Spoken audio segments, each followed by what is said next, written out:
Hello, আসসালামু আলাইকুম। আজকের প্রশ্ন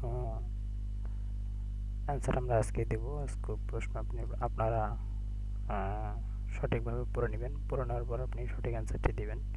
তো এখানে মূল কথাটা হচ্ছে যে পরবর্তী সময়ে সৈয়দ ফারুক হাসান, শাহরিয়ার রশিদ খান, এ.কে.এম মহিউদ্দিন আহমেদ, বজলুল হুদা, মঈনুদ্দিন আহমেদ মৃত্যুদণ্ড কার্যকর করা হয়। এই ৫ জন আসামিকে কবে এই ৫ খুনির মৃত্যুদণ্ড কার্যকর করা হয়?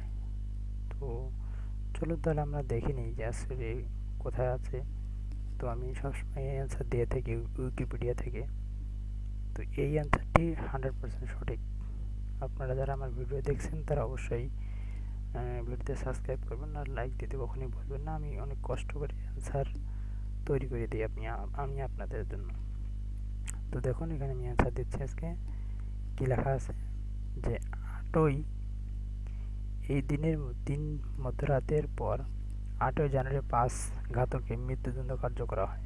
আপনার এখান থেকে পুরোটা পড়ে নেবেন। এখান থেকে শুরু করে পুরোটা পড়ে নেবেন, তাহলে বুঝতে পারবেন বিষয়টা কী। তো আমি সঠিক অ্যান্সারটি দিয়ে দিতেছি। কত দেওয়া আছে? ২৮শে জানুয়ারি ২০১০ সালের। তো ২৮শে জানুয়ারি ২০১০ সালের সাবমিট বাটনে ক্লিক। তো দেখুন আমি অ্যান্সারটি প্রুভ হচ্ছে। আমি ইতিমধ্যে অ্যান্সার দিয়ে দিয়েছি। তো থ্যাংক ইউ সো মাচ।